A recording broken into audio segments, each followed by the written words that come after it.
গল্প পাঠ করব, পড়াশোনা করব। সমরেশ বসুর লেখা গল্প। গল্পটির নাম জলসা। সকলেই তাকিয়ে দেখছে আর নিজেদের মধ্যে বলাবলি করছে। কোম্পানির লাইনের সামনের ময়দানে একদিন আগে থেকেই তোড়জোড় চলছে জলসার। বিরাট মঞ্চের উপর গান্ধীজির প্রতিমূর্তিওয়ালা নতুন সিন খাটানো হয়েছে। সুবৃহৎ সুবর্ণমণ্ডিত পটে গোলাকার বাঁধানো আলোর মধ্যে দুদিকে দুখানি মুখ, একখানি পণ্ডিত জওহরলাল, অপরটি সর্দার বল্লভভাই প্যাটেল। একধারে নেতাজি সুভাষচন্দ্রের মূর্তি কোষণমুক্ত তরবারি নিয়ে সামরিক ভঙ্গিতে দাঁড়িয়ে আছেন। তাছাড়া খাটানো হয়েছে বহু রকমের ছবি, গান্ধীজি থেকে শুরু করে অরুণা আসফ আলী পর্যন্ত।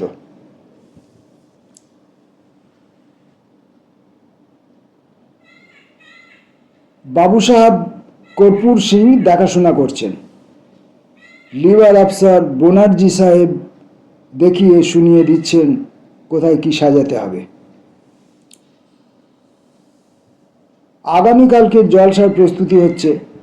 লাইনের লোকেরা সব নিজেদের মধ্যে বলাবলি করছে আর দেখছে।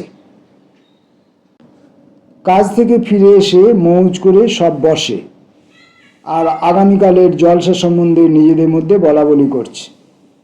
কি হবে না হবে তার না জানলেও জলসা সম্বন্ধে একটা ধারণা তাদের আছে, আর সেই ধারণাকে ভেঙে টুকরো টুকরো করে এক একজন এক এক রকম করে বলছে। মিস্ত্রি হারু ঘোষ বুদ্ধিমানের মতো সব বুঝিয়ে সুঝিয়ে বলে দিচ্ছে। কি হবে না হবে সে নাকি সব আগে থেকেই জেনে ফেলেছে। বনোয়ারি পথ চলা গুটি কয়েক বিলাসপুরী মেয়েকে দেখে গোঁপ পাকাচ্ছিল। মনে মনে খানিকটা রসসিক্ত কল্পনার আবেগে চাপা গলায় একটা দেহাতি গান গুনগুনিয়ে উঠল সে। মেয়ে কটা চলে যেতেই একটা প্রশ্ন তার মনে এলো। জিজ্ঞাসা করল, এ মিস্ত্রিজি, কাল একটু নাচওয়ালি ভি আসবে? জবাব দিল, রামাবতার শালা বুর্বক হ্যায়, এ ধরম কা জলসা, গান্ধী বাবা की तस्वीर দেখা নেই? কি বলা মিস্ত্রি ভাই, বাইজি হিয়া कैसे আসবে? তুই বেটার বুদ্ধি ওরকম। হারু হেসে বলল বনোয়ারিকে, তোকে বাইজি নাচ দেখাবার জন্যে লেবার বাবু আর সাহেব বাবু খাটছে। একটা রসালো খিস্তি করে হেসে উঠল হারু। মুসলমান লাইনটার চাখানাতেও কথা উঠেছে এই জলসার ব্যাপারেই। শরীফ মাথার ঝাঁকড়া চুলের গোছা থেকে পাটের ফেঁসো ঝাড়তে ঝাড়তে বললে, সবই আদমি জায়গা তো, সবই আদমি জায়গা তো, হিন্দু মুসলমান দোনো। কাও সলেমন? সোলেমানও তাকিয়েছিল মঞ্চটার দিকে, অন্য মনস্কের মতো জবাব দিল, क्या मालूम होगा शायद, जलसा तो है। গোলাম মোহাম্মদের বিবি ঘরের সামনে চটের পর্দাটা সরিয়ে বারে বারে দেখছে মঞ্চটার দিকে। ইতনা বড়া গান্ধী বাবার তসবির কখনো দেখেনি সে, কিন্তু লাল লাল ডাবা ডাবা মাতোয়ালের মতো চোখওয়ালা লোকটা খালি তার দিকে দেখছে চাখানা থেকে। আচ্ছা বেয়াদাব কামিনা আদমি তো। হাফিজ খানিকটা গুম খেয়ে বসে আছে ঘরের মধ্যে। লের কাটার বিমারি আজ 3 মাস থেকে। ডাক্তার হেকিম ঘাটাঘাটি করল কত অনেক দিন, সারবার নামটি নেই। কাজ থেকে ফিরে রোজানা ওই একই দৃশ্য ঘরের মধ্যে। তবিয়ত চায় না আর এসব দুঃখ তকলিফ সইতে। ফের ডাক্তারের কাছে যেতে হবে। ভাবতে ভাবতে ওঠা আর হয়ে উঠছে না। দাওয়াইয়ের পয়সা নেই। বিরক্ত হয়ে জলসা মঞ্চের দিকে ফিরে তাকায় সে। খানিকটা গম্ভীর হয়েই ভাবতে হয় তাকে আজাদ হিন্দুস্তানের কথা। লিবাবাবু জলসা খাতির কাজ দেখিয়ে শুনিয়ে দিচ্ছে। কোম্পানির লৌরি করে জলসার মালপত্র আসছে। খুব ভারী জলসা হবে সন্দেহ নেই। বিবির দিকে তাকালো সে। বিবি রুটি বানাচ্ছে। তার রাত্রের অন্ধকারে ঘরের জানলাটা খুলে বসে বিবি জলসা দেখতে পারে। লেরকাটা খুঁতখুঁত করে করবে হয়তো। তবিয়ত ভালো থাকলে হাফিজ না একবার গদিতে তুলে নিয়ে ঘুরিয়েই আসবে। খুব ভারী জলসা হবে। লেরকা লোক না মারলে মানবে কেন? ঘরের সামনে জলসা, তবিয়তটা ভালো থাকলে লেরকাটা ফুর্তি করে দেখতে পারে জলসা। দু একটা টাকার খোঁজে বেরিয়ে পড়ল সে। দাওয়াই একটু না আনলে নয়। ফুল মোহাম্মদ থেকে থেকে খানিকটা সন্দেহে জলসার দিকে তাকিয়ে বুড়ো বাপ রহমতকে জিজ্ঞেস করে, ই লোক কা মতলব কেয়া? তোবা তোবা। বুড়ো রহমত বিরক্ত হয় লেরকাটার এই সন্দেহে। এখন হিন্দুস্তানে লীগ পার্টি নেই, নেই দাঙ্গা। এখন এত সন্দেহের কি আছে? ফুল মোহাম্মদ তা জানে, তবে কর্পূর সিং লোকটাকে সে কোনোদিনই ভালো চোখে দেখে না। দাঙ্গার টাইমে গোয়াল লোকদের খেপিয়ে ওই লোকটা দাঙ্গা বাঁধিয়ে ফেলেছিল আর কি। তবে জলসা সম্বন্ধে সে বড়ি সজাগ। গাওনা বাজনা চিরকালই সে ভালোবাসে, বিশেষ করে কাওয়ালি। সে নিজেই একজন গায়ক। একটা ছোটোখাটো কাওয়ালি দলও আছে তার। কিন্তু তাকে কি ওখানে ডাকবে? কিতনা বড়া বড়া আদমি, গানেওয়ালা বাবু সাহেবরা আসবে সব। জানে দো, হইচই করা যাবে খানিকটা। মুসলমান লাইনটার পরেই বিলাসপুরী লাইন। ছুটির পর রান্নাবান্নার আয়োজন চলছে সেখানে। বিশেষ করে চলেছে জেনানা লোকেদের প্রসাধন। ভগত মেহরারুকে গদিতে বসিয়ে চুল বেঁধে দিচ্ছে। এটা ওদের বিশেষ কোনো রেওয়াজ নয়, তবে চলে একরকম। একটা বিশেষ ধরনের কাপড় পরার ভঙ্গিতে ওদের শক্ত সমর্থ শরীরগুলো আদমিদের কাছে একটা লোভনীয় বস্তুই বটে। মনগুলোও তাই। মোহব্বতের ব্যাপারে ওরা ভয়ানক দরাজ। বোধহয় স্বাস্থ্যের প্রাচুর্যে ওরা হার মানিয়েছে মর্দানা লোকদের, তাই ওদের নিয়ে টানাটানি বেশি, কাড়াকাড়ি হয় প্রায়ই। আসলে ওরা খাটতে পারে খুব, আর বেপরোয়াও তাই বেশি। ফলে ওদের মর্দানাগুলো হয় নিরীহ নির্জীব গোছের, শরীরে না হলেও মনে মনে। ঘরের কাজকর্ম তাড়াতাড়ি সারবার দিকে আজ ঝোঁক বেশি ওদের। কাপড় চোপড় সাফা করতে হবে, জাঁকিয়ে বসে জলসা দেখতে হবে কাল। চুল বাঁধার পর ভগত বাজারে চলল ওর মেহেরারুর জন্য কাঁচ পোকার টিপ আনতে। বৈজুর বউ কুন্তি এক পাল ছেলে নিয়ে বসেছে খাওয়াতে। তা শয়তানের বাচ্চাগুলো কি খেতে চায়? খালি জলসার কথাই ওরা বকবক করে চলেছে। কুন্তিকে আবার নাইতে যেতে হবে। হারামজাদাগুলো খেয়ে না উঠলে খাওয়া হবে না তার। কয়েকবার তাড়া দিয়ে যখন হলো না, একটা লকড়ি নিয়ে বড় ছেলেটাকে একঘা কষিয়ে দিল সে। হ্যাঁ, শুধু তা না হলে তো হবে না, পুরনো লাল শাড়িটায় খুব হুঁশিয়ার করে আবার সাবুন লাগাতে হবে। অমন ভারী জলসাটা দেখতে যেতে হবে তো।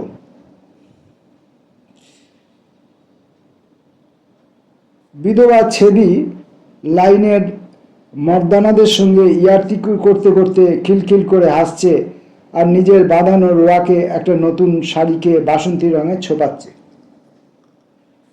হোলি চলে গেলেও প্রাণের উচ্ছলতা আছে। কাপড় ছোপানোটা হোলি ছাড়াও চলে তার। তাকে হিংসে করে এই লাইনের আর সব কামিনা মাগিগুলো, তা সে জানে। তাই হাসির ঘটা সামান্য কারণে তার ফ্যানার মতো ছিটিয়ে পড়ে চারিদিকে। আগামীকাল জলসা দেখবার জন্য শাড়িটা ছোপাচ্ছে সে। একটু বেশি সাজগোজ না করলে তার চলে না। সর্দার মিস্ত্রিরা তাকেই আবার একটু বেশি কদর করে কিনা। পাট ঘরে কাজ করে সে। পাট ঘরের সর্দার তো ছেদিকে গিলে খাওয়ার জন্য জুলুম শুরু করেছে প্রায়। মর্দানাগুলোর আদেকলেপনা আর আহাম্মুখী দেখলে না হেসে পারে না সে। তাই হাসি তার কারণে অকারণে লেগেই আছে। আগামীকালের জলসায় লিভারবাবু থেকে শুরু করে সর্দার মিস্ত্রি কুলি কামিনেরা আগেই তাকে দেখবে। সে কথা মনে করে মনের মতো শাড়ি ছোপায় সে। সঙ্গে আবার একটা ছোট্ট হাফ শার্টও ছোপায়। জাত তো খুইয়ে বসে আছে সে, একথা সবাই জানে। তাই নামগোত্রহীন কুড়িয়ে পাওয়া একটা কালো কুতকুতে ছেলেকে পোষে সে। সেই ছেলেটার জামাও ছুপিয়ে নেয়। জলসা তো সেও দেখবে। মনোহরের মেহেরারু পালিয়ে গেছে, তাই থেকেও সে একলাই থাকে। বড় ক্ষণজীবী আর খেঁকুড়ে সে। ডাক্তার তাকে দাওয়াই খেতে বলেছিল, খাচ্ছিল সে, কিন্তু এখন আর খাওয়া হয় না। তখন ওর বহু কাজ করত, পয়সা দিত দাওয়াইয়ে, কিন্তু হারামজাদি তা সইল না। এমন মর্দানার ঘর ছেড়ে জোয়ান একটা ছোড়ার সঙ্গে পালিয়ে গিয়ে নতুন ঘর বেঁধেছে সে। মনোহর রোজ কাজ থেকে এসে খাটিয়ায় গা ঢেলে দেয়। আজ মাঠের দিকে মুখ করে শুয়েছে সে। জলসার সাজগোজ দেখছে। খুব ভারী জলসা হবে, আয়োজন দেখে বুঝতে পারে। অনেকদিন লোকজনের সঙ্গে মেশামেশি ছেড়ে দিয়েছে মনোহর, কিন্তু জলসার বিচিত্র রংদার সাজানো দেখে কালকে যাবে বলে এনতাম করতে থাকে। একটা কটূক্তি করে মনে মনে ভাবে যে সেই রেন্ডিটাও কাল আসবে হয়তো, অর্থাৎ ওর পালিয়ে যাওয়া বই। আসুক, কসবিটার দিকে সে ফিরেও তাকাবে না, কিন্তু জলসায় সে যাবে। কেননা জলসার এমন আয়োজন সেই 15 আগস্ট ছাড়া আর হয়নি। ভারী ভারী আদমিদের তসবিরগুলো খুঁটিয়ে খুঁটিয়ে দেখতে থাকে সে। গান্ধী বাবা, জওহরলাল, সর্দার বল্লভভাই প্যাটেল। সবচেয়ে বেশি খুশিয়ালি ভাবটা বিহারি লাইনে।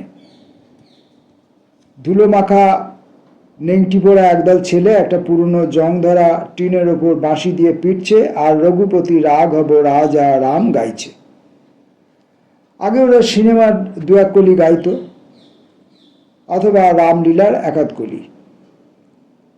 আজকাল গান্ধী বাবার ওই গানটাই সকলে শিখে নিয়েছে। ও ছাড়া গান নেই এখন।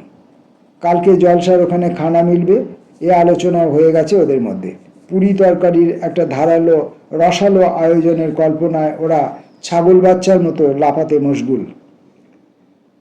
বাটনা বাড়তে বাড়তে বদন জিজ্ঞেস করলো সুকালুকে, कहाँ हो सुकालू?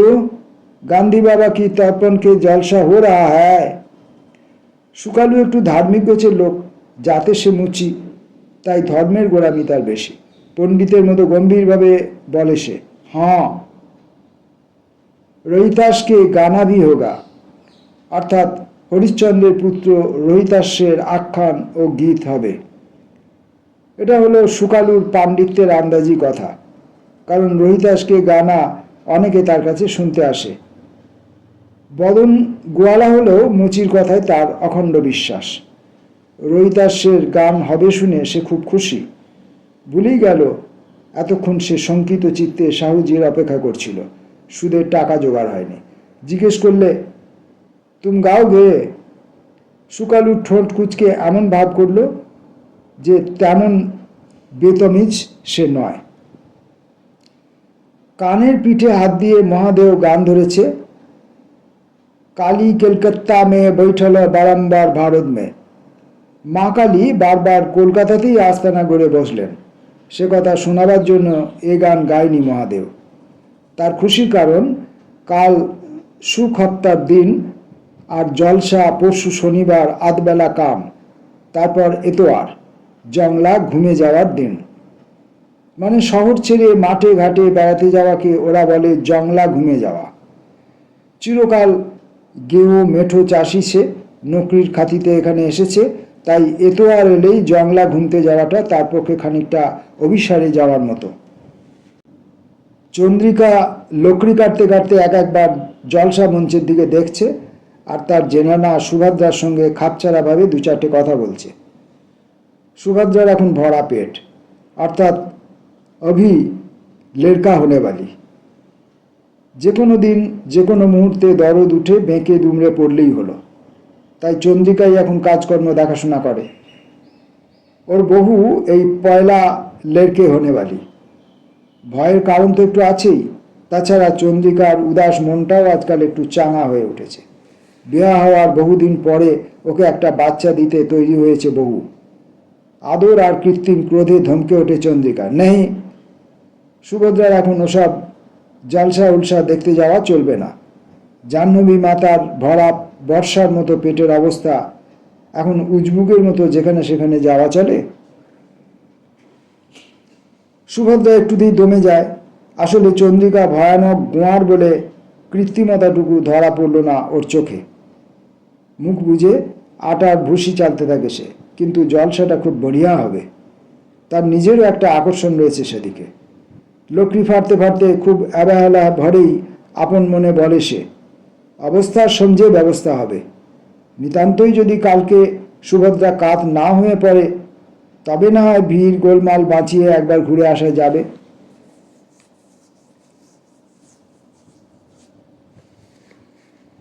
নারদ ঘরের মধ্যে হাততালি দিয়ে নাচছে।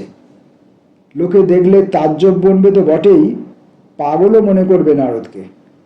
ওর বাড়ি হলো বিহারের সীমান্তে, আর সীমান্তের লোকেরা সাধারণত বেপরোয়া গুন্ডা প্রকৃতির লোক হয়।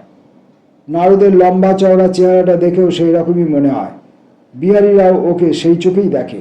নারদ খানিকটা বিদ্রোহী আর রুক্ষ মেজাজের লোক। হাসতে সে জানে না, কথা বলে খুব কম আর আস্তে। ওর প্রতি লোকের ঘৃণা যত আছে, ভয় আছে তার চেয়ে বেশি। বিশেষ করে ওর ওই সর্পচক্ষুকে লোকের পলক পড়ে না, ওর চোখের পলক পড়ে না ওর। কিন্তু নারদও হাসে, নাচে, গায়, বোধহয় আর সকলের চেয়ে একটু বেশি। তবে সকলের সামনে নয়, ঘরের মধ্যে, ওর মেয়ে পাতিয়ার সামনে। আজ 16 সাল মেয়েটাকে জন্ম দিয়ে বহু মরেছে, আর শাদি করেনি সে, একমাত্র মেয়েটার জন্যেই।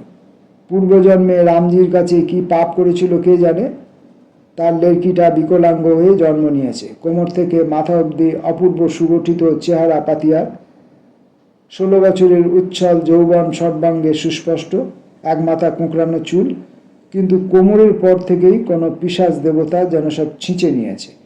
ঠ্যাং দুটো নেমেছে ঠিক পাকানো দুগাছি দড়ির মতো, লতানো দুমড়ানো লিকলিকে, মুখ দিয়ে হরবকত নালা কাটে, নড়তে চড়তে পারে না, কথা বলতে পারে না, সারাদিন ঘরে পড়ে থাকে। বাপ এলে তার অদ্ভুত শিশুসুলভ মুখটিতে অপূর্ব হাসি ফুটে ওঠে। কালকে জলসায় নিয়ে যাবে এ কথাটা অনেকবার বলবার পর একটু সমঝে পাতিয়া যখন হেসে উঠল, তখন নারদও উঠল নেচে। অর্থাৎ আমরা বাপ বেটিতে মিলে কাল ফুর্তি করব বলে 6 মাসের বাচ্চার মতো টুক করে পাতিয়াকে কোলে নিয়ে একটু আদর করলে তাকে রোয়াকে বসিয়ে দিয়ে বালতি নিয়ে নারদ জল আনতে যায়। পাতিয়া একমুখ গড়ানো নাল নিয়ে হাঁ করে চেয়ে থাকে জলসা মঞ্চটার দিকে।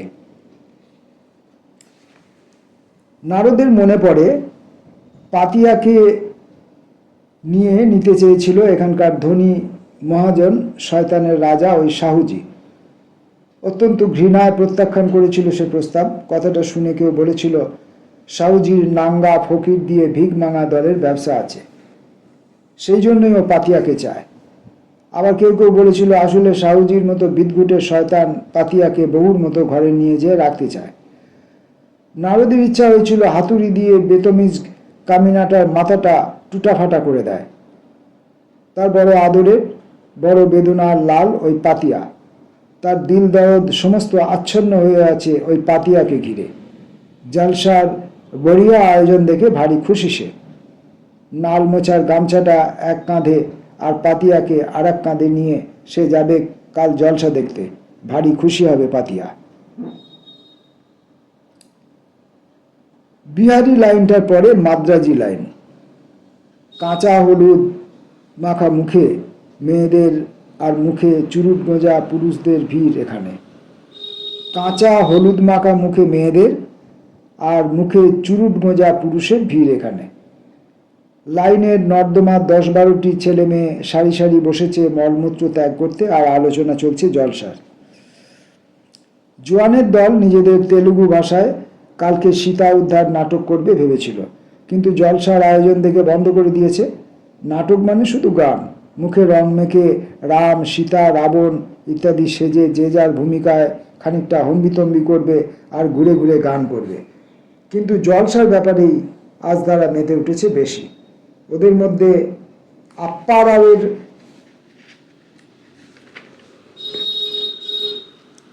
গুল ওড়াতে ওস্তাদির খ্যাতি আছে।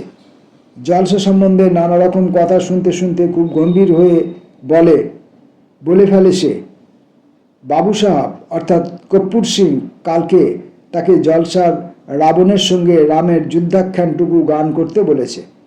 আপ্পা রাওয়ের বউ শর্মা আবার এসব ঝুটা ইয়ার্কি বুঝতে পারে, সইতে পারে না। সে বসে বসে বাসন মাজছিল, হঠাৎ তার ঠোঁটের উপর ঝুলে পড়া নাকের প্রকাণ্ড নথ নেড়ে মুখটা ঝামটা দিয়ে বলে উঠল, বাবু সাহাব আর লোক পেল না। স্বভাবতই ইয়ার আদমিদের সামনে স্বামিত্বের অপমান বোধে রাম রাবণের যুদ্ধের পাল্টা ওদের স্বামী স্ত্রীতেই শুরু হয়। থামাবার জন্য সবাই ব্যস্ত হয়ে উঠল। অনুরূপ অবস্থা পাশের লাইনে উড়িয়াদের মধ্যেও শুরু হয়েছে। উড়িয়া লাইনের বিশেষত্ব, এখানে মেয়ে মানুষ নেই, কারণ ওরা বলে বিদেশ মুলুকে মেয়ে মানুষ আনলেই নাকি খতম। ঝগড়া লেগেছে অর্জুনের সঙ্গে গৌরাঙ্গের, থামাবার চেষ্টা করছে জগন্নাথ। অর্জুন বলেছে ভুবনেশ্বরে যে জলসা হয়েছিল তা এর চেয়ে ভালো, কারণ অর্জুনের দেশ ভুবনেশ্বর, তাই ভুবনেশ্বরের চেয়ে এই জলসা অনেক ভালো। নইলে বাবু সাহেব আর লিবার বাবু সাদা টুপি মাথায় দিয়ে খাটতে আসিল কাঁই।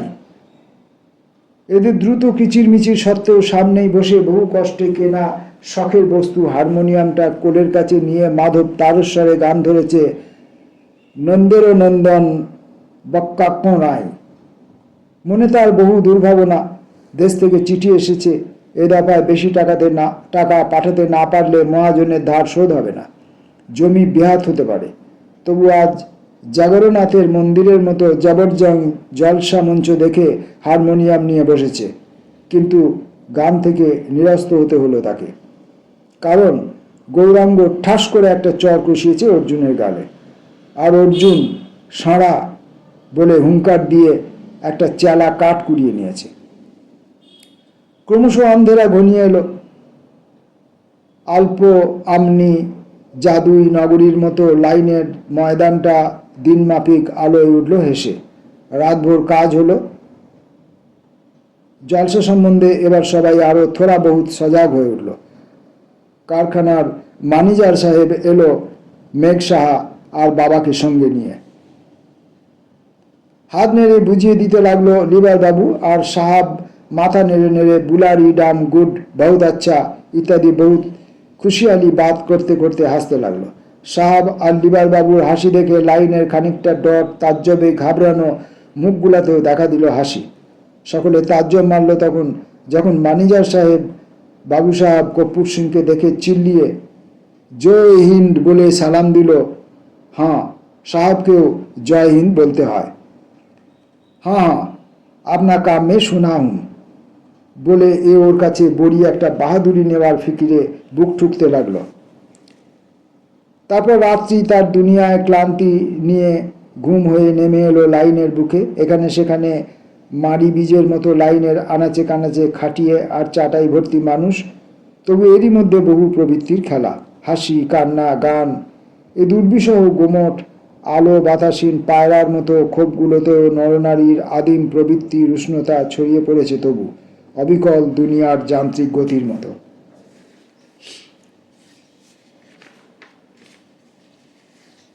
পরদিন বিহানে কাজে যাওয়ার সময় সবাই তাজ্জব।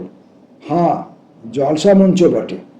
মঞ্চের চারতরফ ঘিরে সাদা আর গৈরিক টোপি শিরে চড়িয়ে ফৌজি কুচকাওয়াজের মতো স্বেচ্ছাসেবকের দল ডাইনে ঘুম সামনে চলো করছে। বাবু সাহেব কর্পূর সিং, মজদুর লিডার বাবু রঘুনাথ রাও সব মরে মরে আদমি এসেছে। খুব ভারী জলসা হবে। হ্যাঁ, না জানে क्या हो रहा है। এমনি সব সশ্রদ্ধ মুখভাবে ছেদ আর কুরানো লেরকাটাকে 6টা পয়সা দিয়ে বলে, যা চাও পিলে, কাहीं জানা মত বলে কারখানায় ঢুকে পড়ল। কুন্থি জলসা মঞ্চের রংদারি আর কুচকাওয়াজ দেখতে দেখতে কারখানার গেটে দাঁড়িয়ে কোলের বাচ্চাকে অন্যমনস্ক ভৈঁসের মতো মাই খাওয়াচ্ছিল। হঠাৎ একটা লাস্ট বংশী বেজে উঠতেই সামনেই বড় লেরগাটার কাছে তাকে ছেড়ে দিয়ে কারখানায় ঢুকে পড়ল। সালা কুত্তো কা বাচ্চা! দাঁতে দাঁত ঘষল নারদ।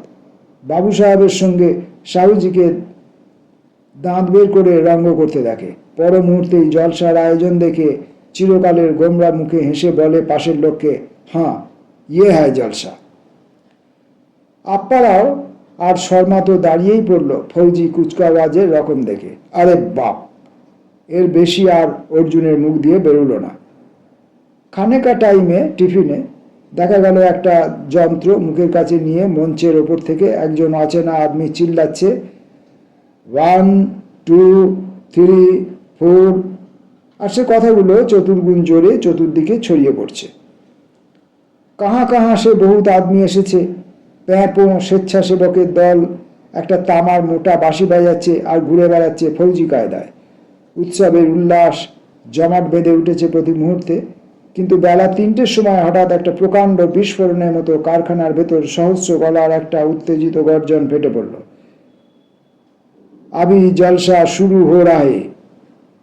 সেই সময় জলসা মঞ্চ থেকে মোটা গম্ভীর গলায় এলো ঘোষণা। তারপর জলসার প্রাথমিক কাজ শুরু হয়েছে। পাঁড়িজি ফুল বেলপাতা নিয়ে গান্ধী বাবার পায়ে দিয়ে প্রার্থনা মন্ত্রোচ্চারণ আরম্ভ করে। ধূপ আর কর্পূরের পবিত্র গন্ধে ভরপুর হয়ে উঠল চারতরফ।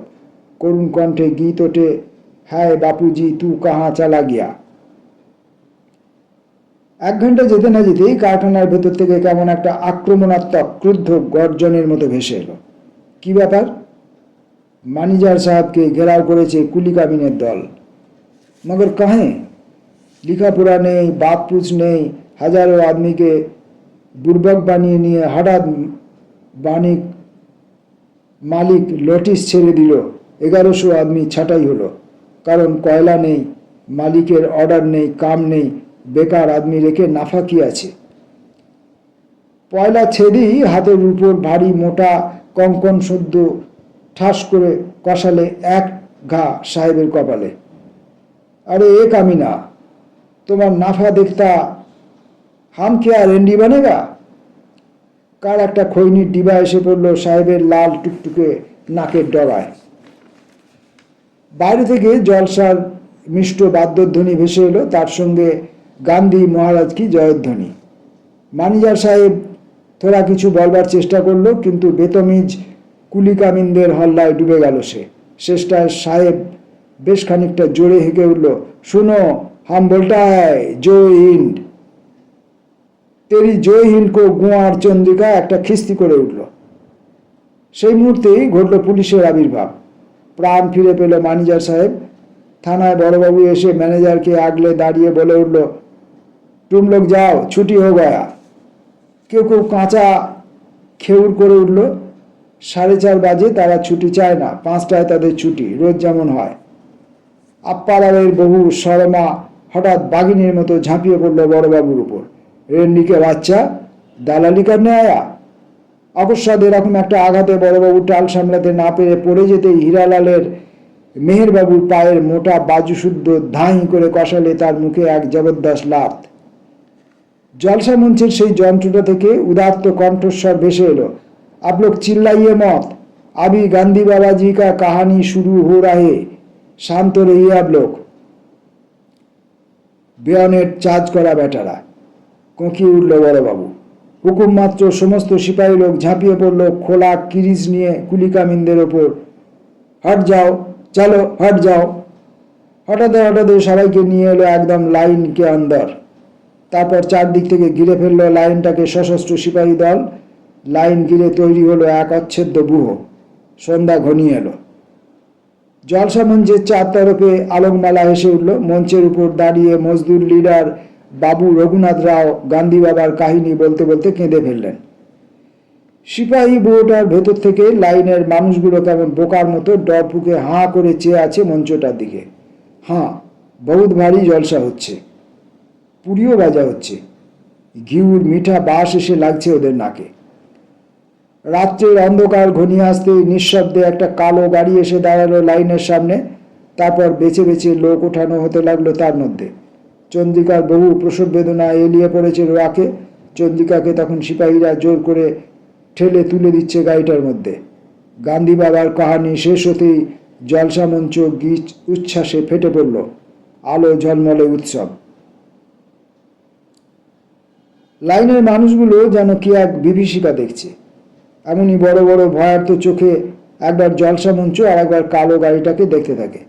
চন্দ্রিকা, হীরালাল, ফুল মোহাম্মদ, বৈজু, আপ্পারাও, হাফিজ সবাইকে ঠেলে ঠেলে ওঠাতে লাগলো সিপাহীরা সেই গাড়িটার মধ্যে। নারদ টুক করে পাতিয়াকে কোলে তুলে নিয়ে টাট্টিখানার পিছন দিকে মলমূত্র মারিয়ে ঊর্ধ্বশ্বাসে ছুটল। এসে উঠল একেবারে সাহুজির মোকামে। সাহুজি দোকান চশমা চোখে দিয়ে টাকা পয়সার হিসেব করছিল। হঠাৎ চমকে তাকাতেই দেখল পাতিয়াকে কোলে নিয়ে নারদ এসে হাজির। নারদ পাতিয়াকে সাহুজির সামনে রেখে দিয়ে বলে উঠল, লে লে পাতিয়া কো। সাহুজি আর পাতিয়া সমান বিস্ময়ে হাঁ করে চেয়ে রইল নারদের দিকে। পর মুহূর্তেই হো হো করে হেসে উঠল সাহুজি।